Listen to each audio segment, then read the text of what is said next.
They pulled the last torch from the river wind, and darkness laid its hand upon the banks. The twins loomed upriver like two squat sentinels, their stone faces glistening with damp. What light there was leaked from the bridge's windows and arrow loops in slow, smoky breaths, the sort that stained the mist and clung to reeds. The banners had come down hours ago, the laughing pies and leering trout, the shaded direwolf fields rent and muddied. The music had stopped. The laughter had long since curdled into that particular silence that follows glutted cruelty, when men sleep like beasts after a kill. The river took the story away in cold strips of current, but the smell remained. Old wine, fresh blood, wet wool, and the sweet and bitter ash of burned timbers. A skiff moved along the shallows, its oars kept tight and soundless by linen bindings. 3 figures crouched within, and the foremost, cloaked all in red and black, watched the river's skin with a fencer's concentration. She had a lamp hooded in her lap. She did not open it. Beneath the hood, a coal whispered to itself, a single red pupil that did not die. Melisandre had seen this shore in flame before her feet touched it. She had watched it already nights ago, inside coals that argued and twists of smoke that rose from a brazier in a cold stone chamber by a gray sea. She had seen a wolf's shadow fall across a field of cups. She had seen a hall with high windows narrowed to eyes by the night, and a song that was a knife, and hands that broke bread before they broke oaths. When the visions passed, she had gone to the walls and counted stars, and let the wind talk, and in the wind she had heard the thin laughter of fear. Beside her the oarman pulled with steady strokes, his breath shallow through his teeth. The other was a slab-shouldered man with a scar that curled from jaw to ear like a pale fishhook. He kept one hand on the hilt at his hip and chewed worry from his lower lip. They were old believers of no gods who lent themselves to the highest certainty. Her certainty had bought them. She had their hard distrust like a cup of stale water to drink when thirst came. Men such as they did not look into her eyes more than they must. "There," Melisandre said, and she made no more sound than the hooded coal. "Ease." The oars answered the river rather than cut it.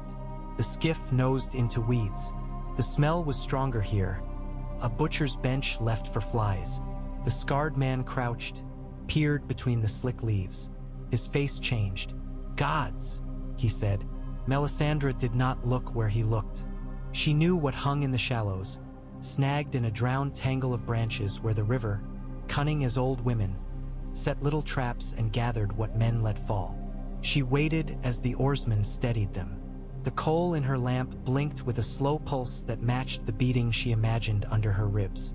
She drew the hood back just enough to let the coal breathe. Light moved across the water in a blood-colored pane.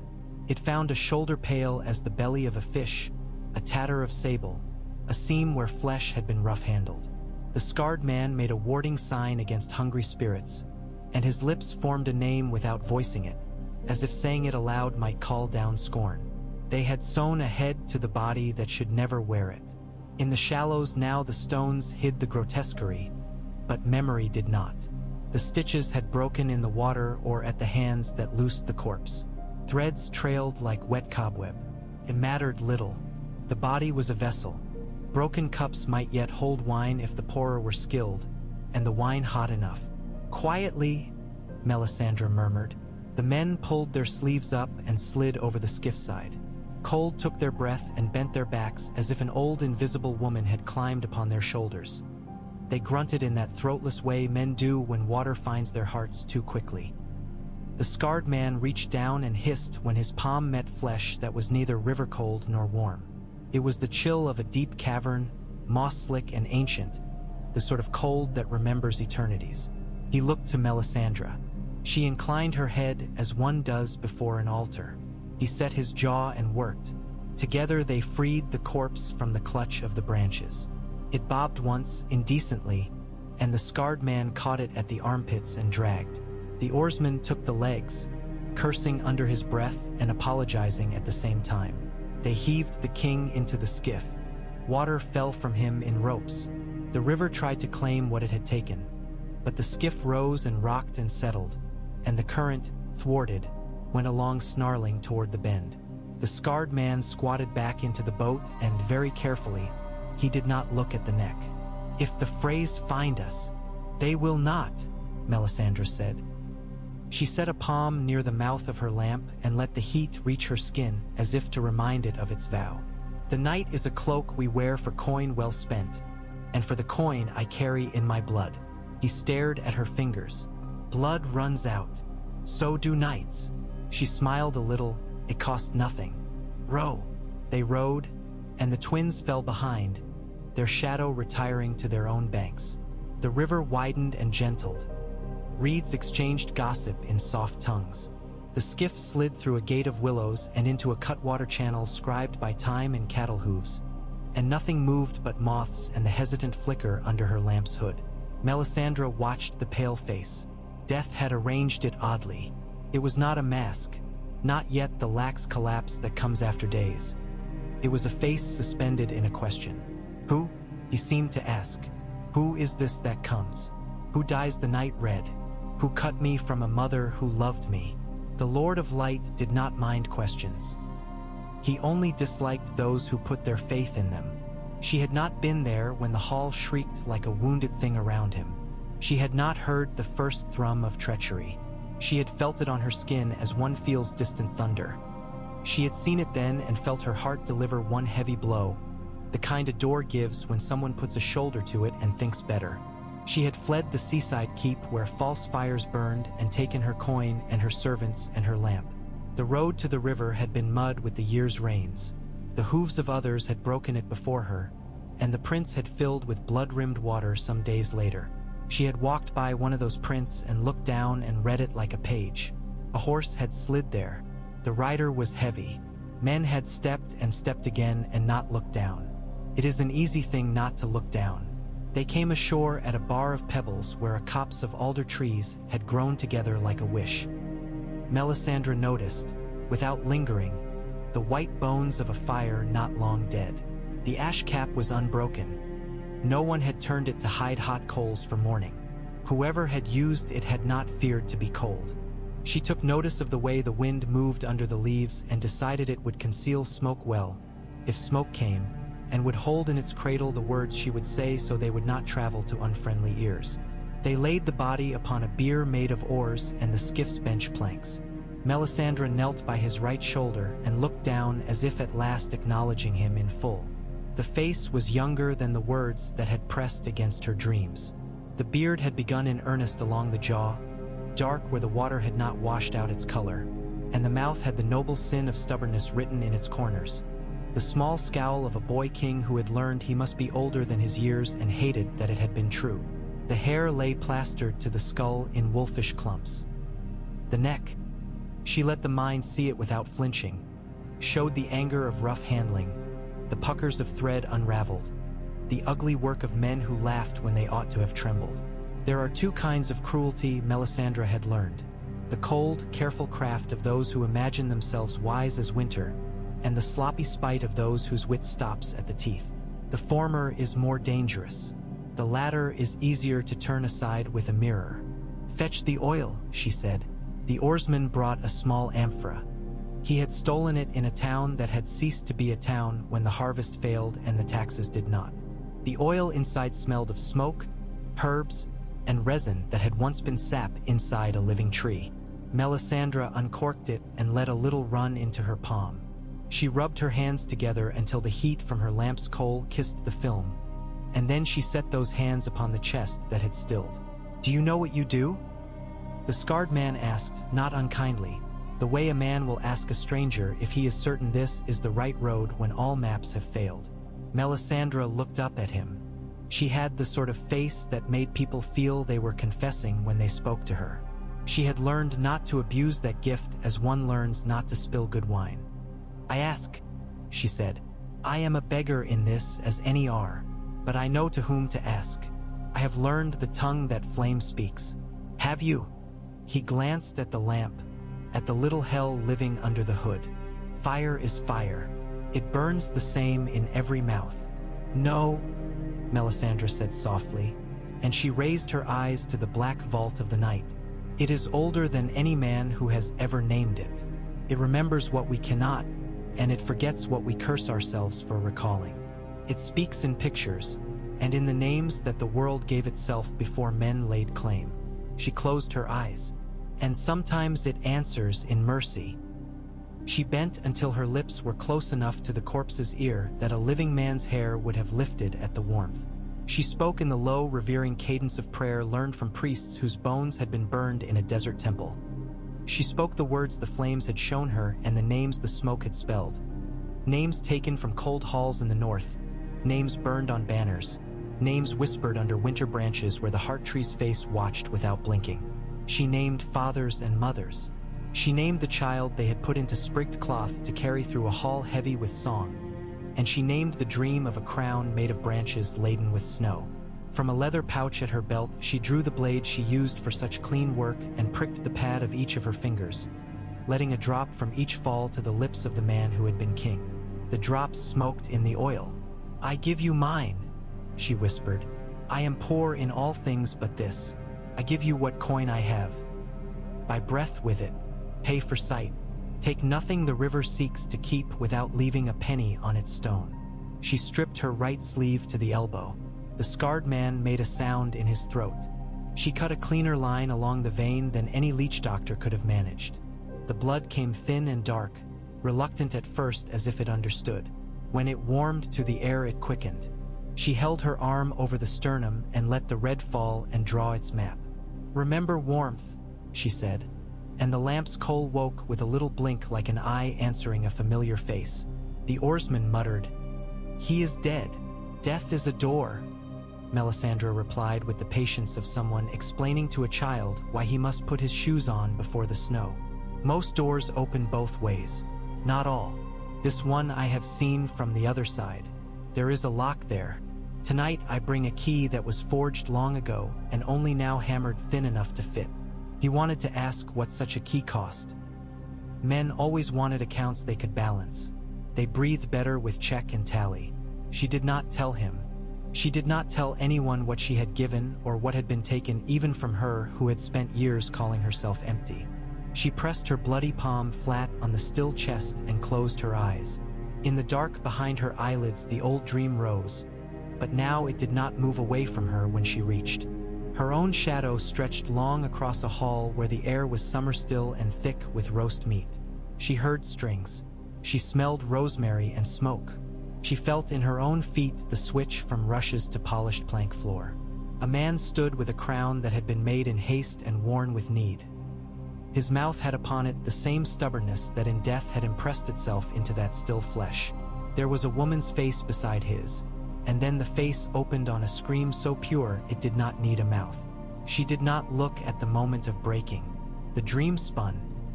She saw a wolf as big as a horse with a coat like night and eyes like a sky without stars. And she saw the river take a veil and pull it down river until it snagged in branches where men hid and waited for a miracle they had not wanted and did not know how to bless. "Come," she said into the dark. And in the hall that was not a hall the young king turned as if he had heard his mother call his childhood name from a winter corridor. "Come back," Melisandre told him gently, as a midwife coaxing a stubborn child who will not turn. "Lord of light, make his path through darkness. Lord of light, share with him the breath you lent the world. Lord of light, set his feet where the flames have shown me he must stand." Something moved under her palm.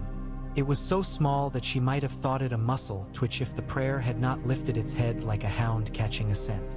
The oarsman swore softly. The scarred man sucked a breath. "Do not stop," Melisandre said, to herself as much as to the night, and she did not. She repeated the names. She soaked her sleeve with her own blood. She felt the fire under the hooded lamp wake and stretch as a cat from sleep, arching its back, making its small, perfect crackling noises. The smell changed subtly. The herbs and the oil sang louder, and under them something like pine resin began to assert itself. That clean pitch scent that speaks not of burning but of sap and green life pressing against bark. The river's cold side. Far off an owl disassembled the wet quiet with a question. The chest rose, the smallest theft of air imaginable, and fell again.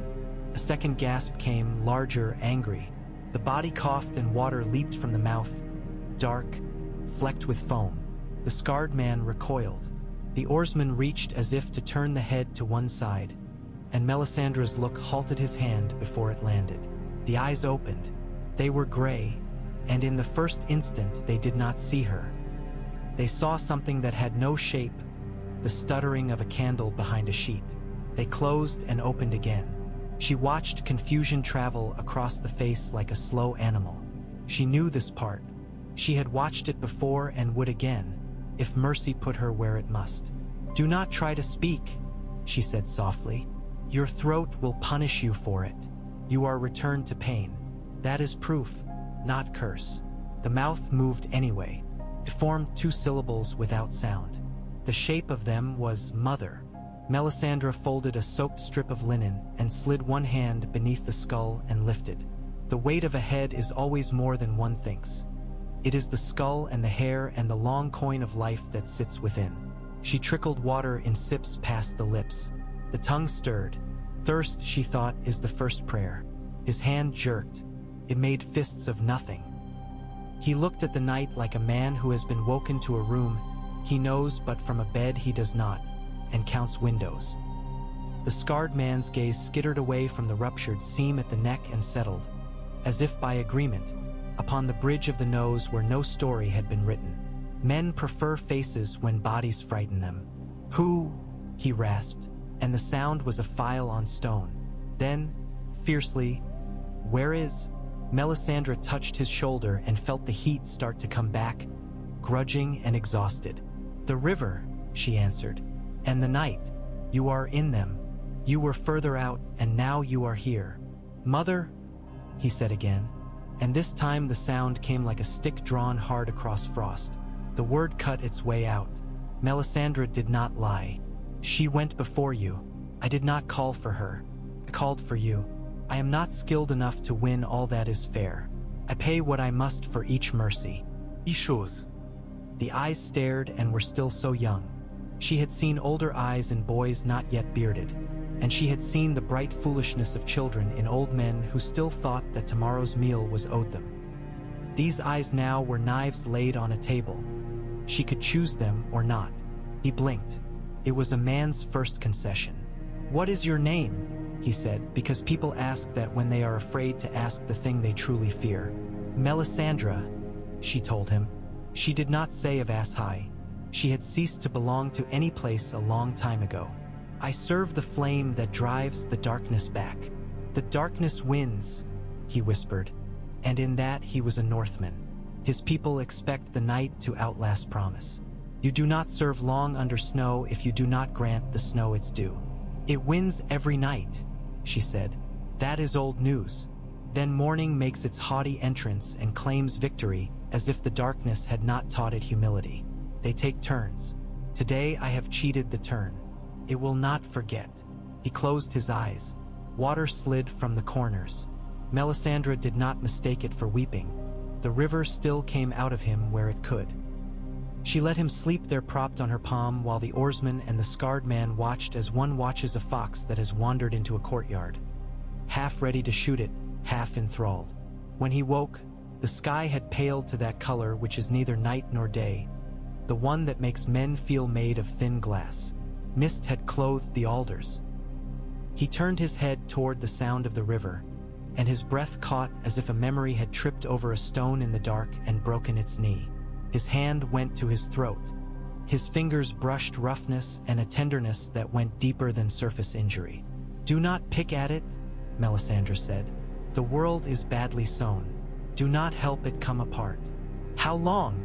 he asked finally. "Since your last breath? Enough that the world has changed places thrice around you," she said gently. "Not enough that the tale is finished." He swallowed. The act was a battle in small. His eyes found her again and held. "I know you," he said, not with certainty so much as with that nagging feeling one has when a voice from a dream insists upon itself after waking. "I saw you at—" The word he could not find was a castle by the sea. A man with salt on his beard speaking fire as if it were iron. He pushed once more at speech and let the effort go. His mouth screwed in anger at his own weakness. "Why?" "I asked," she said simply. and let the lamp speak for her when he would have looked for shape around the word. The coal within had not gone out. It had gathered its heat to itself, husbanding it. It sent off small complex fragrances from the oil and the cloth. The air around it had thickened enough that gnats refused that circle. The Lord of Light does not explain. He shows a wolf in the dark with a crown of frost, a hall with a song, a river with a bride. She did not say the last so that its cruel double meaning would not bite him. And you walking north with a fire you did not ask to carry. He struggled to sit. The scarred man moved to help and checked at Melisandre's lifted fingers. She rewrapped her arm and then she did put hands to him, one at his shoulder, one at his back, and he rose as a man pulls himself up a tree after a fall. The movement left him white. Sweat stood on his lip. He looked young and then he did not. I was betrayed, he said. It landed between them like a heavier thing than teach. E would that bore him. They cut the music to make room. They laughed to lift their own fear. My uncle, he shut his eyes. Mother, you will see her, Melisandre said, and it was not comfort and not promise. Not now, not as you wish, not as you knew, but the river does not take everything. Keeps what it cannot help but keep. It is a poor thief in that. It leaves the shape of what it steals. He looked at her as if he wanted to understand and had not the leisure. My men, he said, the Mormonts, the Karstarks. He recited as if naming the dead could weave them a second coat for cold they no longer felt. Names came in an uneven list, pouring and halting. He put grief into them, but there was also discipline. A king's mind counts. When he said, "Gray wind," his face altered, and his throat worked once in a soundless refusal. Melisandre lowered her eyes. She remembered the wolf's shadow in the flames. She remembered the season-soft hairs, the smell of wet fur and iron, the sound of feet on plank floor.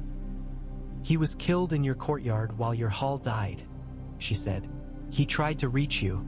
He frightened men who believed they were brave. Robb was very still. She would not have called him by his name yet, but he had given himself back to himself in that one word. The river made little shaping sounds at the bank, nibbling edges. Birch leaves trembled for no reason men could see. The morning grew. Someone had set a snare nearby. A rabbit stumbled in it and thrashed and stilled. The oarsman went to it later without thinking much about prayer and put the small body in a sack for breakfast. Men continue. We cannot stay, Melisandre said at last. You are wanted dead by those who would make a table of your back. You are wanted as an away thing by those who want a world without Northmen. The men with lions on their sleeves smile when they remember what they did. The men with bridges on their banners try not to think of it at their meal. To remain here is to offer them 2 meals. He lifted his head. There was iron in the motion not yet backed by flesh. Where then? Riverrun? The neck? North. North, she said. The word rang. Your feet know the way knows your feet, but not as you were, not openly. The North watches. It remembers. It loves cold, but it is not foolish. You will go like a fox. You will show your face to trees before men. You will call only those who have the art of silence. If you shout, those who hate you will hear the echo. I will help you find the path. I will not walk it for you. And you? He said, the smallest guttering light of skepticism showing in his eyes. You serve a southern king with a fire in his mouth. I have heard. Do not deny it. Why come to me? Melisandre inclined her head. I came to fire. I have served a man who held his hands to it and called himself its friend. He mistook its language. Others mistook him. She let the memory pass like a cold wave that lifts and lowers a skiff and moves on. The flames showed me you. It is not my habit to quarrel with truth because it offends my pride. I am not the first to err. He managed a small sound that might have been something like bitter humor if it had not tasted so much of ashes. What do you want of me? The same as any god who lifts a man out of cold water in the dark, she said. His trust, his labor, his willingness to be used. Your father put his head on a block for words he thought mattered. I do not ask you to be noble. I ask you to be necessary." He started as if someone had slapped him, and then that too turned into something contained. "My father," he said, and the name on that word was a hearth. "I would go to where he sat by his gods." "You may," she said, "but you will find that the gods sit in many places and are not always where we left them." They ate the rabbit boiled with a handful of dried peas from the oarsman's bag. It tasted of the river and left grease on their lips that told the body it had not gone altogether over to death. Robb took slow, small bites and swallowed with effort. He bent once and coughed a sound that had more anger in it than pain. After, his breath came easier. He sat with his back to an alder and watched the water without pretending. He did not see something upon it that the others did not. Melisandre let him watch. Men think if they keep their eyes fixed that grief will mistake them for trees and pass by. Sometimes it works. Near noon clouds stacked in sheets, gray upon gray, and an indifferent spitting rain began. The oarsman and the scarred man took it upon themselves to rearrange their scant things, to make hoods of rags, to taunt the weather with small acts of indifference. Melisandre stood and felt the rain as one listens to a child inform them of a hurt that cannot be soothed by anything less than time. She was not a woman who gave comfort. She knew it and did not pretend otherwise. She could give mercy of a certain sort. She could give instruction. She could give fire. "We walk," she said. They left the skiff dragged up into reeds and covered with a tat of burlap and grasses. They took nothing that clinked. They went by cattle paths and rabbit paths and finally by the sort of path that memory leaves in a man's feet. Melisandre said nothing of the twins when they rounded a hedgerow and saw their towers like two teeth. Stare at teeth and you think of biting. They turned their faces from them and kept to lanes that had forgotten wheels. Robb walked as a man does who has been drunk, though it was not drink that unstrung him. He set his feet careful and then forgot he had and lurched once. He did not curse. When he stopped not to rest, but because something had called him that only he could hear. Twice he set his palm on a trunk and stood with his eyes closed and listened, a frown in the middle of his brow, the sort that attends to a voice in another room. Melisandre watched without staring.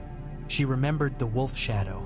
She remembered a boy with a sword that had not yet learned the habit of blood. She had seen snow, and a wall of it that had not been made by any mason. Near evening they came to a farm that had ceased to be a farm. The house was half ruined. A wheel leaned against its wall uselessly, and grass was taller than a man's thigh in the yard. A heart tree stood in a small square beyond a tumble of stone fencing where turnips had once grown like the round faces of slow children. The tree's face had not been carved well. This town had not had a carver who loved patience. The eyes in the pale bark were too large, the mouth too small. It looked like a farmer who has been asked to make a speech. The rain beaded its red leaves. Robb went to it and then stopped as if he remembered himself too late, looking over his shoulder at Melisandre with an apology that he could not have named. "I will wait," she said. "Your gods do not fear mine. They only resent me." He went then. He stood before the trunk with his palms lifted as if expecting a blessing. He did not kneel. Northmen kneel less than others. He said nothing she could hear. The scarred man hovered with the impatience of one who thinks all ceremonies are tricks that other men invented to keep their hands out of work. The oarsman took his knife and sharpened it with a piece of old leather because that settled him. When Robb returned, his face had altered in that imperceptible way that marks a thing done and a thing begun. He had lost something he had clutched unknowing. He had taken something unlooked for into his hand. "It listens," he said, almost in wonder, as if he had expected silence finally. "It is angry. It is not for you." "I did not expect it to be," Melisandre said mildly. "Anger is old in trees. It grows with them. It is not the wrong anger. It is the kind that remembers frost that came too soon." They slept in shifts, under the half-roof with the wind coming through in a voice like a tired woman scolding. Robb woke twice at sounds that were not there. Once he started up with a hand at his neck that found only the roughness and the ache and then fell away. He dreamed with the rigid stillness of a man who has learned that moving invites the knife. In one dream he ran with feet that did not strike ground. He smelled rabbit and the fur scent of mice and the heat of a man's fear rising under leather. He woke with his tongue tasting of blood and bark. He did not speak of it in the morning. He did not need to. On the second day they saw riders on a distant road. 5 against the gray, spears upright, a cloak with stains darker than rain. The oarsman put his head down and pushed through hedgerows for the safety of brambles. The scarred man kept his hand at his steel. Melisandre drew her hood farther forward. Red looked too much like a candle in such country. The riders did not see them. The land itself helped. It lifted and dipped in patient small gestures, as if to say, "I will keep any secret that men lay upon me if they do not shout it to the crows." On the third day they came to a mill with a wheel that no longer turned. The river that had fed it had shifted its channel, as rivers do when told by men to keep to one bed. They made a fire there with wood that did not smoke much and warmed parsnips found in the ground because hunger was persuasive. An old woman appeared, not from any road but from that place that old women come from when they are needed. The seam in the world that opens when a hungry man finds a coin in a pocket he had thought empty. She had a shawl that had seen 3 owners before her and hands like twigs. She had eyes that missed less than they admitted to seeing. "You mind your smoke," she said as she approached. "There's a nose in every hedge." "We mind it," Melisandre said. She let the old woman's eyes slide over her. The shawl-wrapped figure gave the red in her clothing a glance and then looked at the men and then let her gaze rest on Robb as a hen counts her chicks and notes the one gone thin. "You look like the dead," the old woman said to him, and there was nothing cruel in it. It was the kindness of those who do not trouble with polite untruth. "You look like a son whose mother will not let him lie quiet." Robb opened his mouth and then thought better. He bowed his head instead of words. The old woman nodded as if they had agreed upon something. She opened a cloth bundle and took out 2 small loaves so hard they had to be boiled or hammered to be eaten. She put them near the coals and watched them accept the heat, softening reluctantly. "This was good river," she said, because old women talk when they mean to consult their own memory for counsel. "Not now, not since that day. Water keeps grief under it like stones. You lift the edge, it cuts your hand. There's men go along it now with flags they took like magpies stealing the shine from other nests. They have knives. They think no one sees. But this country has eyes. It will not forget. It waits." "It waits for what?" the scarred man asked, with that sourness men wear when they are afraid of hope. "For the foot it knows," she said, and she cut a look at Robb as if to say, "Do not step too loudly yet. For a name it has not had to swallow and pretend is meat. For snow." "It will come," Melisandre said, and the old woman turned to look at her properly then and saw something that made her draw the shawl closer though the fire gave out gentle heat. "You burn," the old woman said, narrowing her eyes. "You and yours leave ashes. I like my gods to keep their hands out of my cupboard." "They keep their hands nowhere I can police," Melisandre said with a little shrug, acknowledging a shared impotence. "They put their hands where they please. I am only the woman who watches where the fingers go." The old woman grunted at that, a sound that conceded a point she wished were otherwise. She reached into the coals with a flat of wood and flipped a loaf. "Eat and move. If you were born to live, live away from here until the land remembers how to hide you. There are eyes in the miller's old grain bins. There are mouths in the river reeds. They do not speak kindly of kings who trust bridges." Robb took the loaf she offered and held it without biting. "Thank you," he said, and the words were plain and unprincely. He saw her then as he might have seen any subject's grandmother if he had been a boy going with his lord father to count lambs and set disputes. It cut him, the way such ordinary grace could stand near such ruin. He closed his eyes for a moment, and the old woman's face softened with some memory of her own boy, now bones beneath a field, or gone with a banner to never return. When they left the mill, she watched them go from between the leaning uprights. She made a sign with her fingers. It was not one Melisandre knew. It was old and peculiar to this bend of river and this thatch of reeds. The world keeps a dozen ways to bless, all of them awkward. They went north. They kept to shadows of hedges where crows did not trouble to look because crows had seen too many men in these months to care for 4 more. Melisandre set the pace with a thought for what the body could bear, and as if the days were coins she had counted and folded in cloth. Robb did not ask often to stop. He learned quickly to breathe through the work his throat demanded of him. At night he lay and watched the stars half hidden by cloud. Once he spoke a name very softly, and Melisandre did not catch it. It was not Mother and not the name of the wolf and not the name of any castle. It might have been the name of a field in summer with bees. On the 5th day the land changed. The generous softness of the river prairie gave way to something bonier. Trees stood like soldiers who had been told to stand at ease but had not quite learned how. The soil was stonier, and the roads remembered more iron boots and fewer carts. The mouth of the wind tasted of cold. They came to a stand of pines and fir where the path narrowed and the needles underfoot turned men's steps into whispers. The air was different there. It wore a hush that was not fear and not reverence. That attention that the world gives to the beginning of a story it suspects will matter. Robb slowed without knowing. He reached and let his hand trail along a branch and came away with that clean scent of resin. He brought his fingers to his face as if expecting to find, with smell, some lost part of himself. "Do you hear it?" he asked, not looking at Melisandre though he spoke to her. "I hear many things," she answered. "Say which you mean." "Wolves," he said. "Far, not only 2 or 3, a kind of speaking."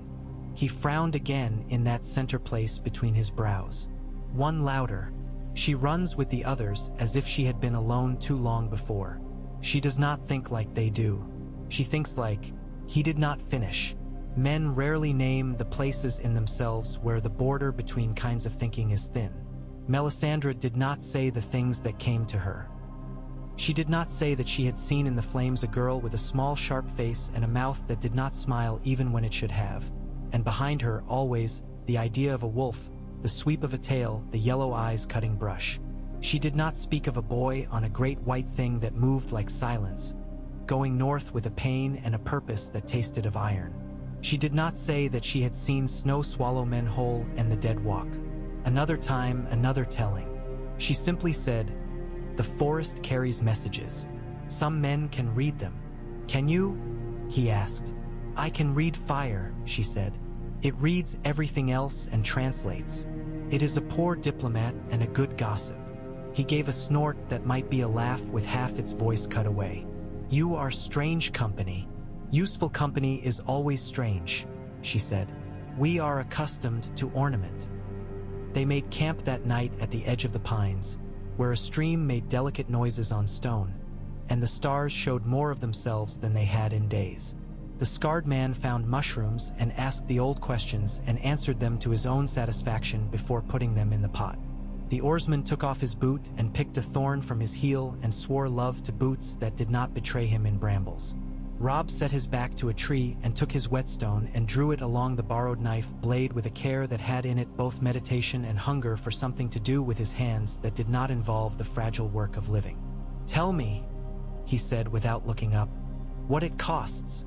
Melisandre set her lamp aside and sat with her knees under her chin because that posture suited thinking. "Which it? This?" He lifted his chin as if to indicate his own breath. "You do not bring men back from a feast undone and expect to walk away without paying. If I am coin, spend me by my own leave. If I am to be carried in a purse, I prefer to know whose." "You are not coin," she said, but she nodded to the shape of his question. "The cost is in the world as much as in you. When a thing is done once, it makes a path. When others walk it, they find it easier going.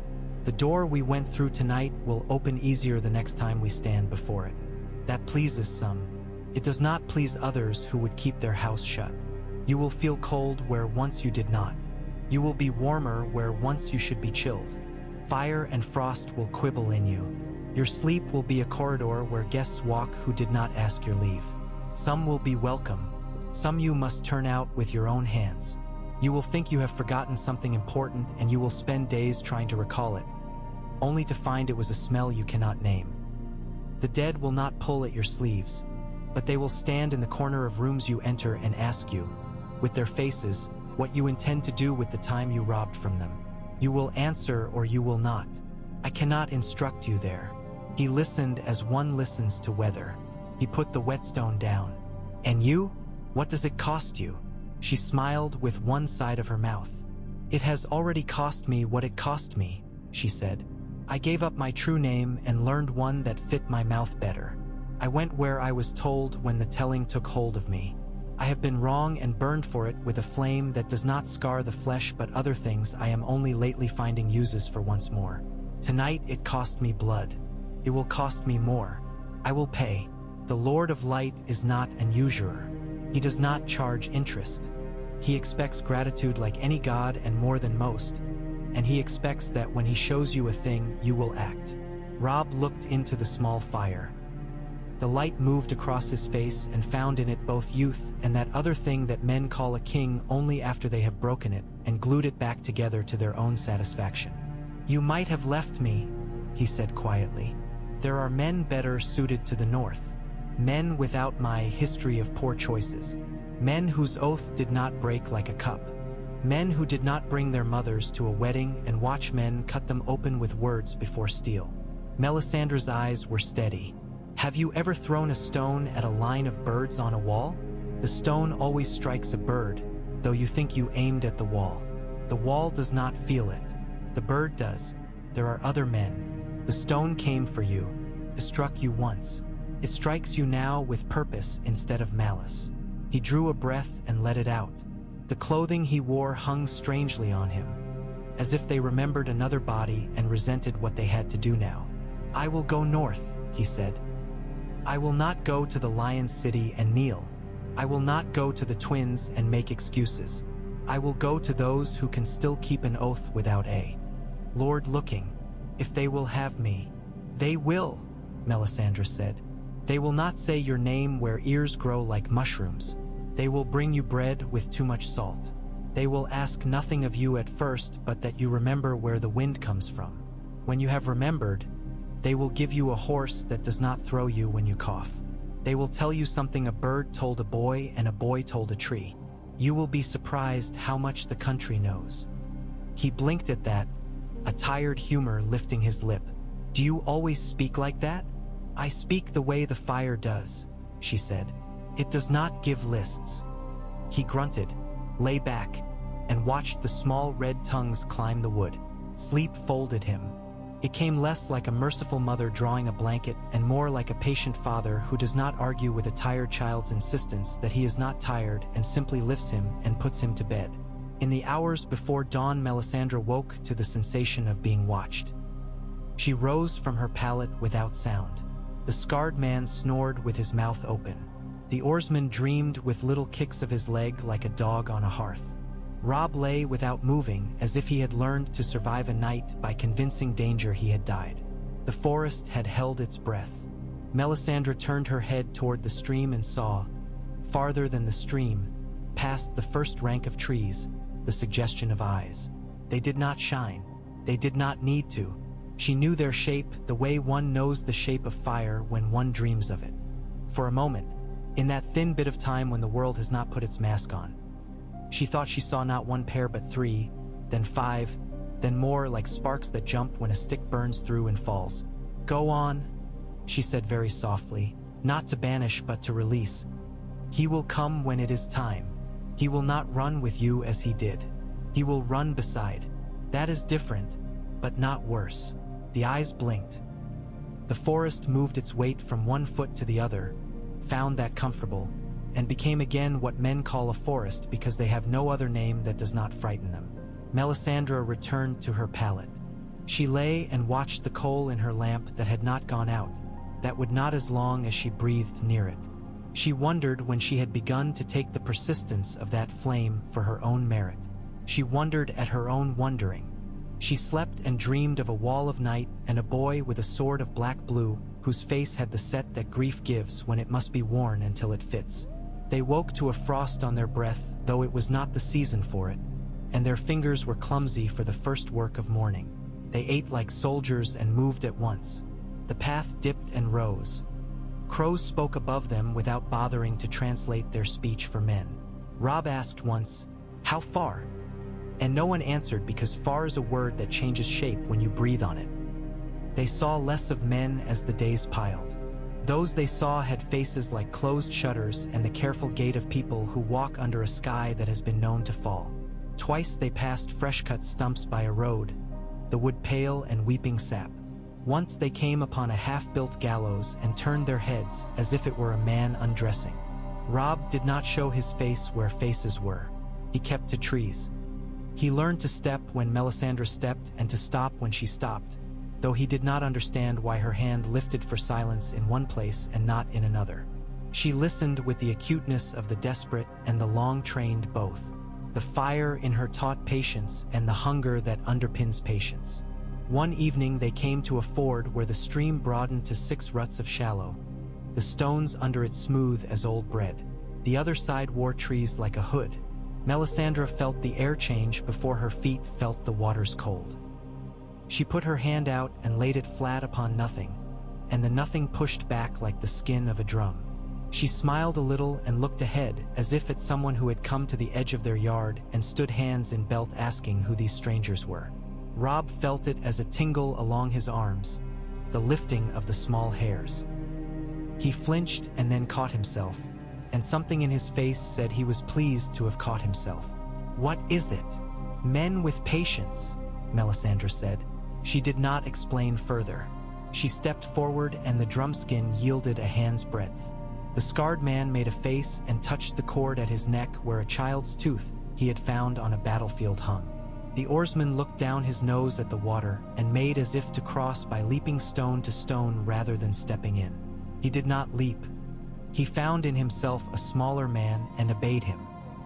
Halfway across the ford, a man rose from the other bank like a piece of the bank that had chosen a different shape. He had a bow but did not point it. 2 more men drew breath and became men instead of trees. A 4th laughed softly at his own success in being unnoticed until he wished it otherwise. They were not Freys. They were not lions. Their clothes had been patched more times than those clothes mothers might have tolerated, and their boots had been mended by hands that loved them. Their faces were both wary and pleased, the way countrymen's faces get when a rumor comes true and fears itself. "You took your time," the first man said. His voice had the cadence of the river, and something else under it that remembered different streams. "We have been waiting since the first wrong song." "I had to go to the river first," Melisandre said. "It will not forgive me if I neglect our old argument. It likes to win sometimes." "Who's this then?" the laughing man asked, peering past her. He took in Robb and made as if to keep his eyes on the ordinary places. Hands, feet, the way a man stands, but he could not help going to the face, and when he saw it, something like wonder moved through his features like a fish underwater. "A man who has been to the wrong wedding," Melisandre said. "A man who has a long walk and not enough bread. A man whose name we will not say here." The first man's mouth twitched at that. He nodded. "Names fall out of trees if you shake them. We don't shake much here." He looked at Robb with an intent that respected and tested simultaneously. "You can come. If you are what you look like, we will figure out later what to do about that." Robb felt the ground under him like a thing that remembered his weight from another year. He put his foot on the far bank. It held him. He looked at the men and found, unexpectedly, in their eyes the reflection of a boy who had played at swords in a yard with his brothers, with a dog tugging at a rag and a sister who refused to be unarmed even when she carried a basket. He steadied that boy with the man he was asked to be. He moved his mouth and found his voice ready before the pain got there. "I am hungry," he said, "and cold, and I am here." They took him under the trees, and the trees took them, rowan and oak and birch and the old stubborn pine. They moved along a path that men without patience could not see without stumbling. They went behind a fall of rock that had remembered once to tilt and never been corrected since. They came to a place where the ground dipped into a bowl and the wind forgot how to say men's names. There were tents there and lean-tos, and a fire that had learned not to smoke much. There were faces turned their way and then turned away as if to give privacy to something holy. A boy no older than 12 sat with his back to a log and wrapped a rag around a spear shaft to keep it from chafing in his grip. He watched Robb from under his hair as if memorizing a story that he would tell later and regret telling. They gave Robb a cloak that smelled of cedar and the man who had worn it last. They gave him a bowl and did not fill it until he had sat by the fire. Then they filled it in silence. Silence is a sound that can mean welcome if men intend it. He ate and let the warmth of broth find the raw places in him. The scarred man took off his boots and set them near the fire with the affection of a mother for muddied children. The oarsman stretched his back and made the noise that men make when their own bones please them after work. Melisandre sat with the lamp between her knees and let her eyes half close while not closing them at all. She listened to the men who were not speaking. She listened to the way the fire gave back to the air what it had taken from old wood. She listened to the small secret conversation that runs between a great many people who have chosen together to be quiet. The shifting of a blanket, the sigh of a spoon in a bowl, the soft curse when a spark bites a thumb. After some time, a man with a broad face that had been broken once at the nose came and sat beside Robb without touching him. He had one ear scarred to a fold where a blade had tried to take it and been given only a bite. He looked into the fire long enough that the fire might think he had come for it and then said, "Do you remember the names?" Robb looked up. The man's eyes were the color of rain and stone. He meant the names of the men who had died, of course. He meant the names that had to be hung somewhere so they would not fall into the river like everything else. "I remember too many and not enough," Robb said. "I say them when I walk. They do not keep the crows away. They keep me from going to sleep with my shoes on and my sword across my knees like a fool." "Say some," the man suggested.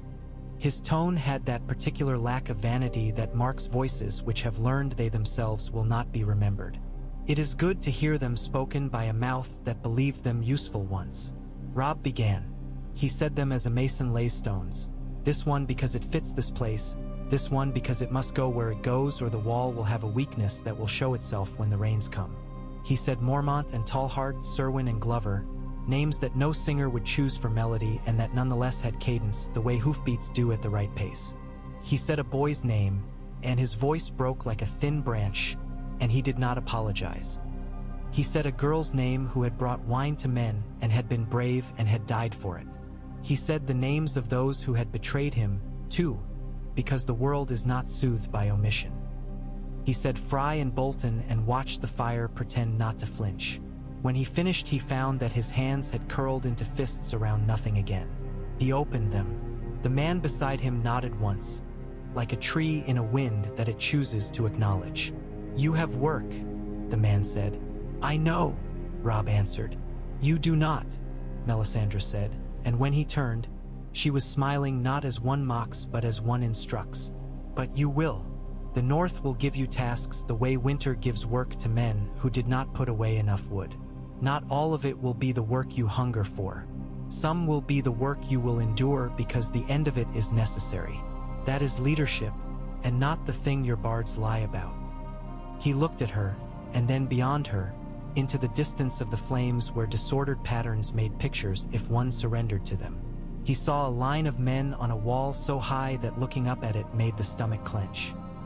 He saw torches like a chain of desperate stars moving across ice. He saw a wheel broken and mended and broken again. He saw a girl in gray with needles for teeth. He saw a woman with copper hair in a tower window sewing and undoing the same stitch. He saw his father's face with its grave kindness, and he saw a hand in the snow, pale and strong, offering him a sword that it would hurt him to take. The fireside, a log shifted and fell, and the images went with the spark. He blinked and took in what was actually before him. The faces of men who had given him shelter from the world, the red at the edges of Melisandre's clothing, the scar of the man on his left, the sound of spoons in bowls. He breathed out. It did not hurt as much to breathe now as it had at the river. "What would you have me do first?" he asked, not of Melisandre, but of the man with the broken nose and the men sitting beyond him whose names he did not know yet.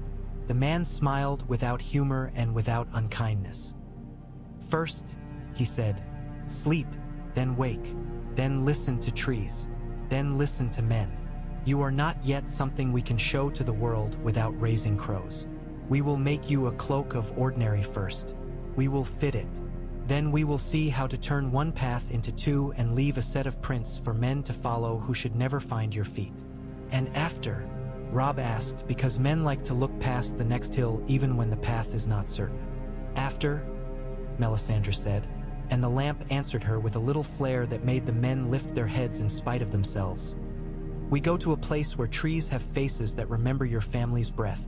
After, we go to a hard old house with a broken tower and a kitchen where a woman you do not know boils bones for broth and says nothing to you because she has said all her life says and now has come to the place where she sees instead. After, we go to snow before snow's time. After, we stand where a road is made of ice. But first, you sleep and dream as the wolves do, with one ear awake. Robb let his head fall back. The cloak smelled of cedar and smoke and a man whose sweat had not been fearful. He closed his eyes. He heard the wolves again, far, and the one louder, and beneath their voices a sound like the world itself breathing. He did not see his mother again in the place where faces come unbidden.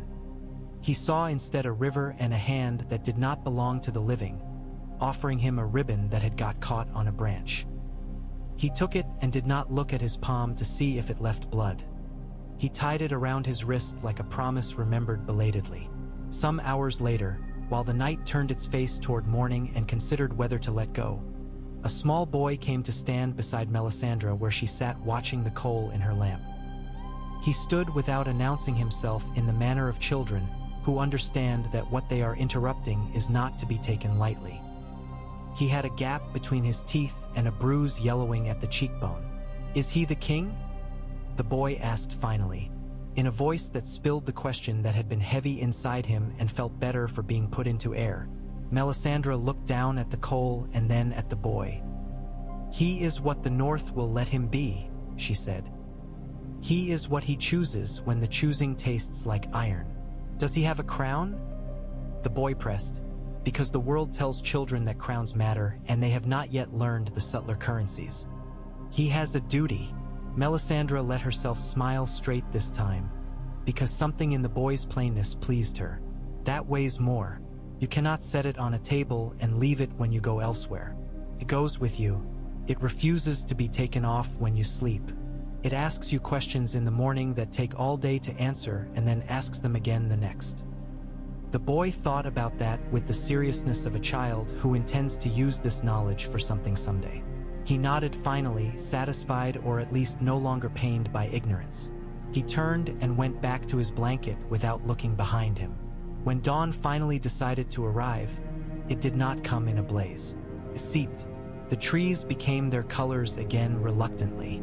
The men rose without words and pulled boots on and folded blankets and took up tasks. Robb woke with that small start he had come to recognize as the body's fear that it has been left behind again.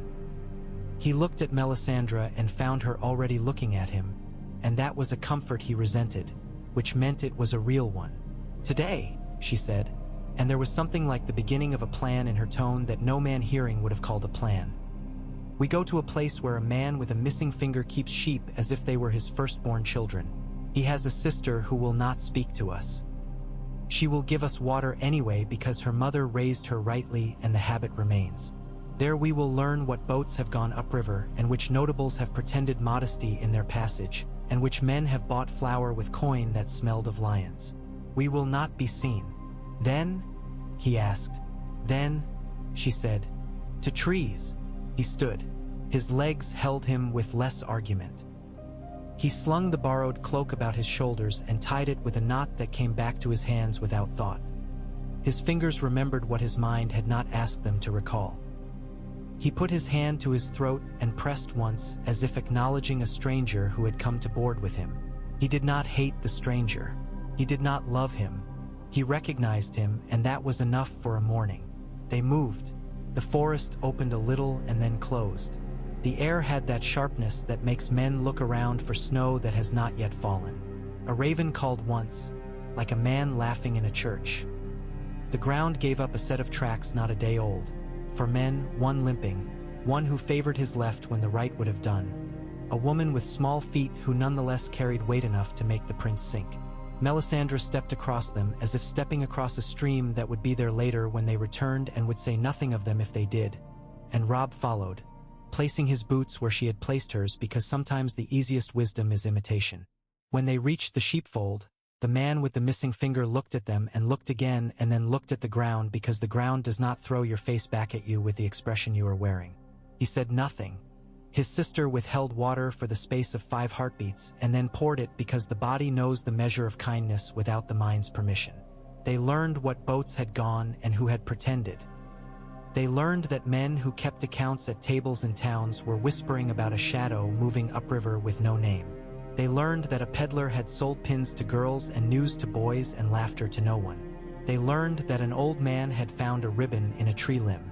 "Red," the sheepman said. He scratched the scarred stump where his finger had been as if the absence itched. "Bright as a berry. I told him it's bad luck to wear what the river offers you. He said luck's a thing for men who like the sound of dice more than the sound of their wife's voice. He kept it.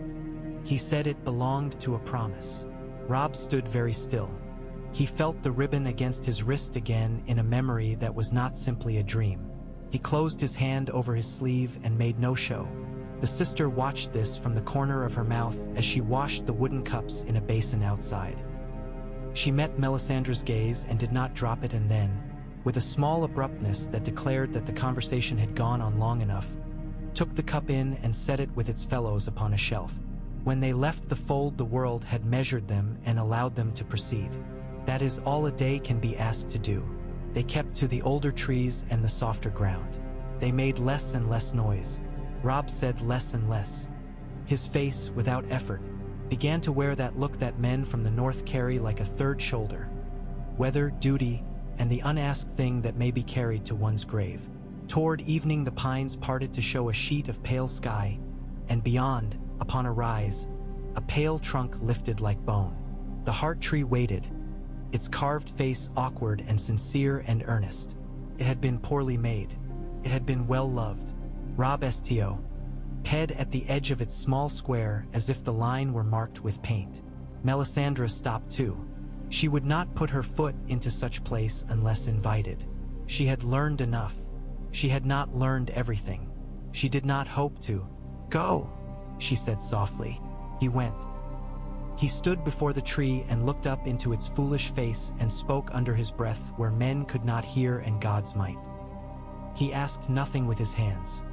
He set them at his sides like a man being inspected by his Lord Father and refusing to fidget though his collar itched. After some time he slid the ribbon from his wrist and tied it around a low limb, the knot sure and plain. The tree did not bend. The wind did. It took one of the red leaves and carried it away, and the leaf did not return, as leaves do not. When he came back to them, he looked older by a year and younger by a season. Melisandre could not say which. He lifted his chin, and the scar on his throat did not look like a seam then. It looked like a line drawn with purpose on a map. "Tomorrow," he said, "we go home by a road that no one thinks of. We go to men who have not said my name for months and nonetheless have told it to their sons in their sleep. We go to a kennel that has not been swept and to a forge that misses a hammer and to a great hall that hears mice more than men. We wake it, gently." "Yes," Melisandre said, and the lamp's coal flamed as if in answer, and then settled, and then, for the first time since the river, it went out. Not in failure, in permission.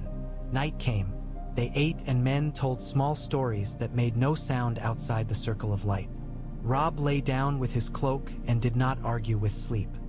He dreamed of snow and a wall and a boy with a face that was his and was not, holding out to him a sword with no name on it and eyes full of recognition that hurt. When he woke in the first gray, he did not speak of it. He went to the stream and put his hands into it and let the cold tell him he was alive. He turned and found Melisandre waiting with her lamp empty and her expression not unkind. "Light it," he said, because that was his way of asking if she would come further. "It will light when it needs to," she answered. They gathered their things. They went into the trees. The path ahead was not a line but a possibility, like a breath drawn before speech. The wolves ran somewhere to the south and west. The wind found its own questions and tried them upon the travelers. The world had been broken and glued, and would be again, and between such breakings men walked and called it their lives. And now among them walked a king who had been dead and was not, a woman who served a fire that was not satisfied with altars, and two men who had sold their bodies to luck and found that luck could be a faithful patron if one learned her habits. They went north. They did not look back. The river, behind them, made its own song. A song that did not ask forgiveness. A song that did not promise forgetfulness. A song that simply was, as cold water is, and would be whether kings heard it or no.